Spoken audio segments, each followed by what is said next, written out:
On parlera évidemment de cette partie où il a d'abord visité Israël, le président israélien, ensuite Benjamin Netanyahou.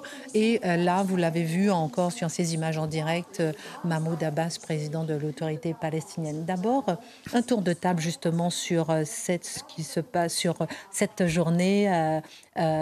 Guillaume Bigot, Mahmoud Abbas déclare par exemple: nous avons condamné fermement l'assassinat de civils des deux côtés. Mahmoud Abbas déclare que 6000 Palestiniens ont été tués. Emmanuel Macron, de son côté, déclare que rien ne justifie la violence terroriste. J'entends les souffrances des populations civiles à Gaza, mais pour la France, rien ne saurait les justifier. Une vie palestinienne vaut une vie française, vaut une vie israélienne. A-t-il réussi sa mission ce soir ?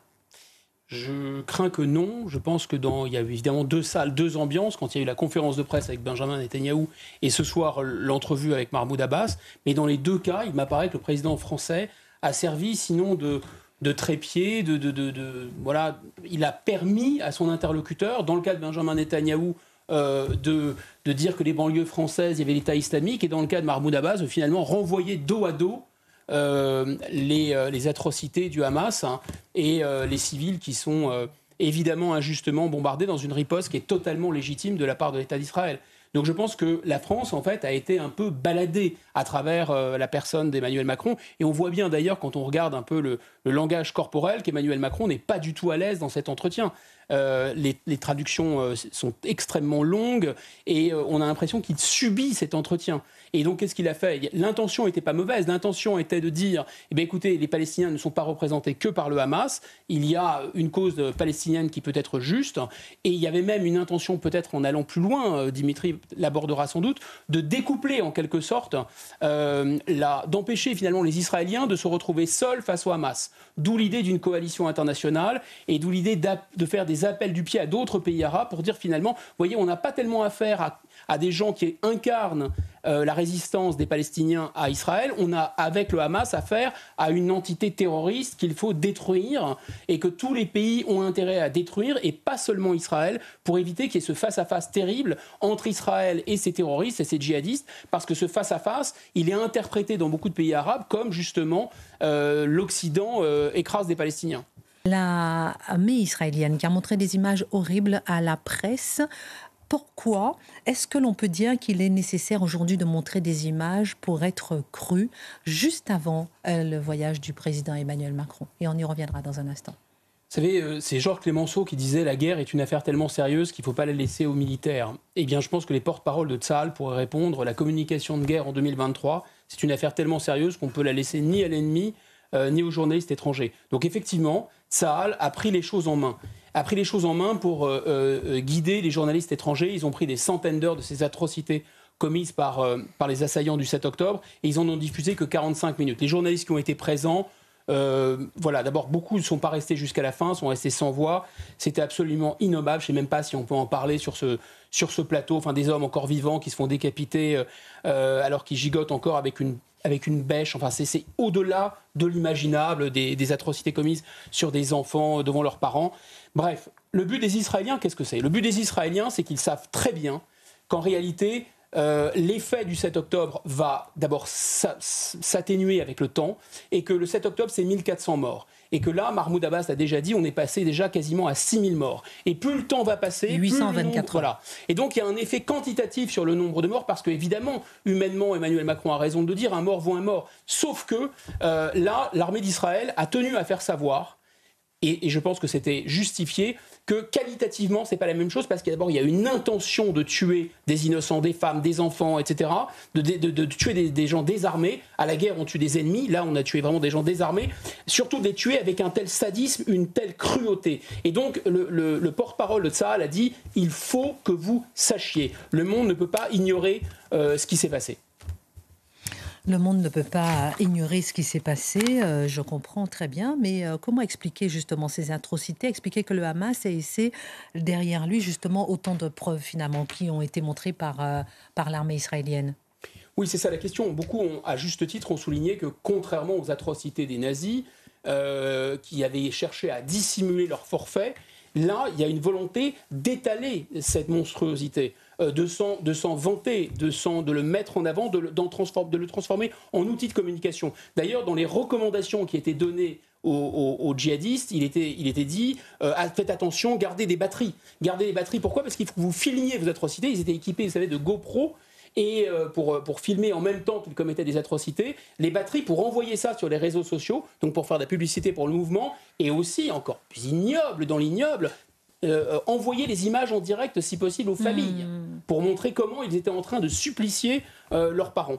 Donc à quoi ça rime ? C'est vrai que c'est tellement bestial, on se demande, mais quel est le but de tout ça ?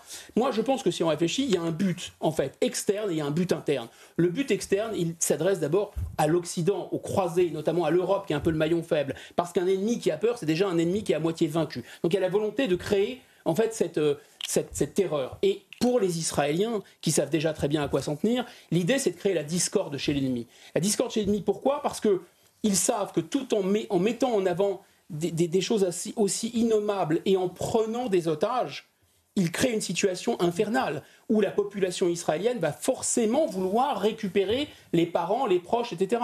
Pourquoi l'offensive au sol a été retardée ? Est-ce que c'est parce qu'il y a eu une pression des États-Unis ou est-ce que parce qu'il y a un débat, et en ce moment il y a un débat en Israël, de savoir s'il faut pas, on ne peut pas essayer de sortir les otages avant même de lancer les opérations. Et d'ailleurs, vous voyez qu'ils en ont relâché au compte-gouttes. Et c'est bien sûr fait exprès. Ensuite, eh bien, l'autre objectif, c'était de faire surréagir Israël. C'est de les pousser à la faute. Les pousser à la faute parce qu'ils savaient très bien qu'il risquait d'y avoir une riposte disproportionnée en quelque sorte. Mais qu'est-ce qui peut être proportionné par rapport à cette atrocité ? En qualité, rien. Mais en quantité, oui. Et donc le but, c'est de faire tomber Israël dans un piège de communication, de délégitimer Israël, de faire revenir sur le devant de la scène cette cause palestinienne qui était sortie des radars diplomatiques, de soulever en effet la rue arabe, et c'est ce qui commence à se faire. Et il n'y a pas seulement l'affaire des civils palestiniens, il y a aussi le bourbier absolument sanglant dans lequel les soldats de Tsahal risquent de s'enfoncer. Et puis, il y a un autre aspect, peut-être plus perturbant encore, qui est la communication interne, c'est-à-dire à destination du Hamas, à destination des gens de Gaza et à destination au-delà de la rue arabe. Enfin, l'idée, c'était quoi ? C'était d'humilier tellement l'ennemi, de le démembrer, de le supplicier, mais aussi, voilà, on a vu ces corps désarticulés de cette femme à l'arrière d'un pick-up avec cet enfant à Gaza, des enfants qui crachent sur le corps désarticulé. Donc on voit bien que ça exprime une rage, une haine qui est absolument terrifiante et qui va s'exporter dans des pays où il n'y a pas de bombardement, où Israël n'occupe pas, etc. Pas du tout. En Tunisie, par exemple, il y a eu des manifestations extrêmement importantes. Pourtant, la Tunisie, c'est un pays qui est proche de nous. On ne comprend pas bien ce qui se passe. Comment se fait-il que autant de gens se réjouissent d'images aussi épouvantables ? Donc on voit bien que on n'est pas dans la même psychologie. Alors évidemment, il y a une différence de sensibilité, peut-être même une différence de sensibilité religieuse, puisque dans l'islam dans l'islam rigoriste pris au pied de la lettre, hein, bien sûr, pas tous les musulmans, égorger des prisonniers ou saisir des femmes et comme un butin et comme esclaves, c'est licite. Mais au-delà de cette différence de culture ou cette différence de sensibilité, il y a le fait qu'on ne se rend pas compte que la sensibilité occidentale est propre à l'Occident. Les Romains allaient voir au jeu du cirque des enfants dévorés par des lions, et c'était le spectacle dont ils se repaissaient. Donc c'est une caractéristique de l'Occident. Si vous voulez, la compassion ou la pitié est vraiment une caractéristique occidentale, et on le mesure là. Mais en plus, ces gens-là ont été beaucoup plus loin que ce qui est licite dans le combat islamique, c'est la daéchisation du Hamas, bien sûr. Vous êtes en train de nous expliquer que dans ce contexte de voyage diplomatique d'Emmanuel Macron, le Hamas a la main. Il a attaqué Israël, il s'attend aux représailles, il maîtrise les images. Absolument. Quel bilan tirer par rapport à ces images ? Faut-il désespérer par rapport à cette réaction de l'armée israélienne qui, elle, diffuse elle aussi des images pour pouvoir attester des atrocités ? Le but de l'armée d'Israël, c'est vraiment de dire, écoutez, au-delà de la question Palestine-Israël, il y a la défense de la civilisation, il y a la défense de l'humanité, de ce qui peut nous rassembler. Et je pense qu'ils ont, pour une fois, vraiment raison. Ensuite, il y a une leçon qui est très difficile à digérer, en fait. Et je reviens bizarrement, vous allez voir, à ce qu'a dit Madame Borne quand elle a parlé du martyre de Dominique Bernard, ou le deuxième professeur assassiné. Elle a dit mais finalement c'est l'enseignement, c'est les connaissances qui vont faire reculer la barbarie. Comme si la barbarie, le sadisme, la cruauté, c'était nécessairement le fait de l'ignorance. Pardon, mais Werner von Braun, qui était le père du programme Apollo, c'était un nazi fanatique. Pardon, mais Ayman el-Zawahiri, qui était le bras droit de Ben Laden, c'était juste un neurochirurgien. Pardon, mais Mohamed Deif, celui qui a pensé le cerveau de ces atrocités du 7 octobre, on l'appelle le fantôme ou le martyr vivant. Donc malheureusement, c'est beaucoup plus compliqué que ça. Il y a une intelligence du mal, il y a une intelligence de la barbarie, et diffuser les connaissances, élever le niveau, ça ne va pas suffire. Et enfin, surtout, je pense qu'il faut vraiment prendre garde à un mirage, c'est-à-dire qu'on vivrait tous dans le même monde, sous prétexte qu'on voit les mêmes images, qu'on est connectés, reliés en même temps dans cette agora numérique. C'est évidemment pas vrai du tout.